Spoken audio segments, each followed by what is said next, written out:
আসসালামু আলাইকুম, welcome back to my channel. আমি আছি আপনাদের সাথে কুকিং স্টুডিও বাই পপি। আজ আমি আপনাদেরকে তৈরি করে দেখাবো ক্যারামেল পুডিং। অনেক সময় অনেকের কাছে শুনেছি যে পুডিংয়ের ক্যারামেলটা ভালো হয় না, আবার পুডিংয়ের ক্যারামেলটা ভালোভাবে বসে না। তাদের জন্য আমার আজকের ক্যারামেল পুডিংয়ের ভিডিওটা একটু হলেও হয়তো কাজে লাগতে পারে। এখন আমি একটা মিক্সিং বোল নিয়েছি। মিক্সিং বোলে আমি প্রথমেই ডিমগুলো ভেঙে নেব। আমি এখানে প্রায় 4টা ডিম নিয়েছি।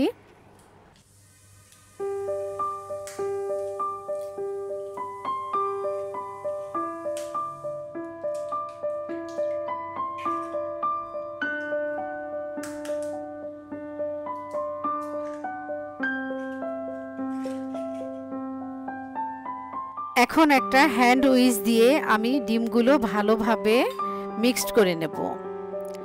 তারপর আমি দিয়ে দিচ্ছি 1 কাপ পরিমাণ চিনি। চিনিটা দিয়ে এখন আমি আবার ভালোভাবে হ্যান্ড উইচ দিয়ে চিনিটা মিশিয়ে নেব। একটা ডিমের জন্য আমি 1 কাপ পরিমাণ চিনি নিয়েছি।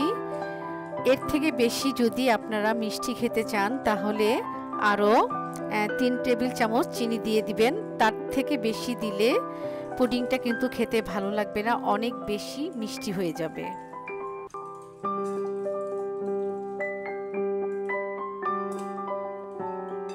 ডিম আর চিনি মিক্সড করা হয়ে গেছে।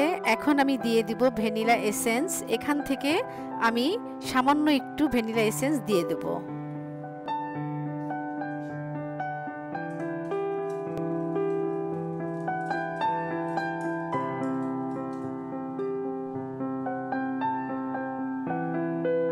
দিয়ে দেব লিকুইড দুধ। এখানে 1 লিটার দুধ ঘন করে আমি প্রায় হাফ লিটার করে নিয়েছি।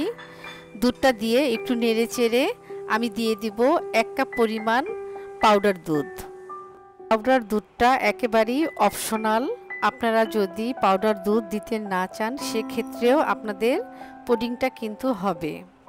তবে অনেকেই পুডিংয়ের মধ্যে কনডেন্স মিল্ক ইউজ করে, সেটা দিলে অনেক বেশি মিষ্টি হয়ে যায়, তাই আমি পাউডার দুধটাই এখানে ইউজ করেছি।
ক্যারামেলটা ঠান্ডা হয়ে গেছে, আমি একটু হাত দিয়ে দেখে নিয়েছি।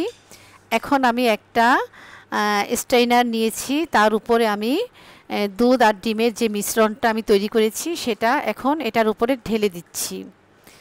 দুধটা ছেঁকে নিলে খুব ভালো হবে পুডিংটা। আমি যেহেতু 1 লিটার দুধ ঘন করে হাফ লিটার করে নিয়েছি, আমার দুধের মধ্যে একটা সরের মতো পড়ে গিয়েছিল, তাই আমি একটা স্ট্রেইনার দিয়ে দুধটা এভাবে ছেঁকে নিচ্ছি। এভাবে ছেঁকে নিলে পুডিংয়ের ভিতরে কোনো ছিদ্র ছিদ্র হবে না, আর পুডিংটা অনেক বেশি সুন্দর হবে।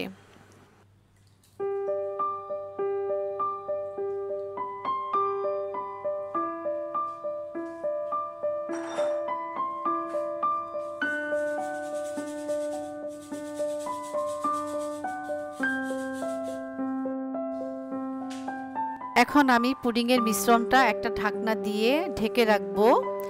তারপর আমি চুলোর উপরে একটা হাঁড়ি বসিয়ে দিয়েছি। একটা কাপড় আমি এখানে দিয়ে তারপর একটা স্ট্যান্ড বসিয়ে দিয়েছি। তারপর দিয়ে দেব পুডিংয়ের মিশ্রণটা।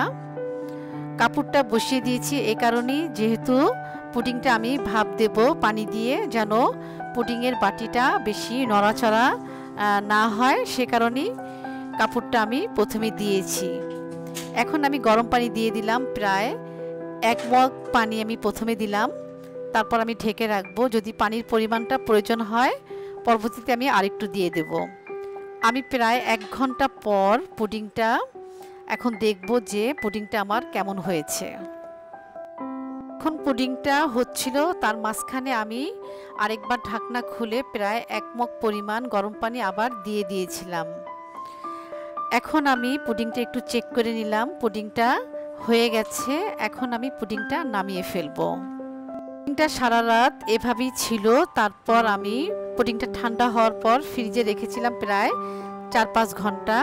এখন আমি একটা নাইফ দিয়ে পুডিংয়ের চারপাশে একটু ছাড়িয়ে নেব, তারপর আপনাদেরকে পুডিংটা দেখাবো যে পুডিংটা কেমন হয়েছে।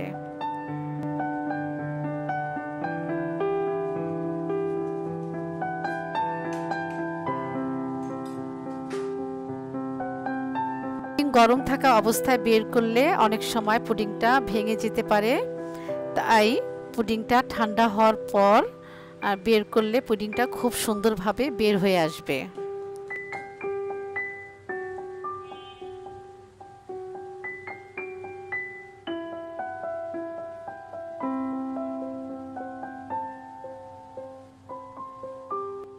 আমার ক্যারামেল পুডিং তৈরি হয়ে গেছে। আপনারা দেখেই বুঝতে পেরেছেন যে কতটা সুন্দর হয়েছে। আমি এখন আপনাদেরকে একটা নাইফ দিয়ে একটু কেটে দেখাচ্ছি যে পুডিংটা কতটা সুন্দর হয়েছে। আপনারা যদি আমার রেসিপিটা ফলো করেন তাহলে আপনাদের পুডিংও আমার মতো একেবারেই পারফেক্ট হবে। খেতেও অনেক মজা হয়েছে, শুধু দেখতেই ভালো হয়নি, খেতেও অনেক ভালো হয়েছে।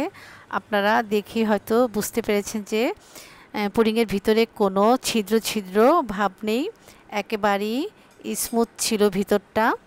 আপনাদের কাছে যদি আমার ক্যারামেল পুডিং ভালো লাগে, আমার রেসিপিতে একটা লাইক দিবেন, কমেন্টস করবেন, ফ্রেন্ড অ্যান্ড ফ্যামিলির সাথে শেয়ার করবেন।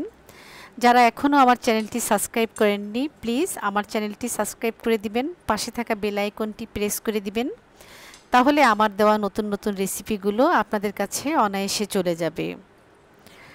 আজ আর না, নতুন কোনো রেসিপি নিয়ে আপনাদের মাঝে আবার হাজির হব। সে পর্যন্ত আপনারা সবাই ভালো থাকবেন। আল্লাহ হাফেজ।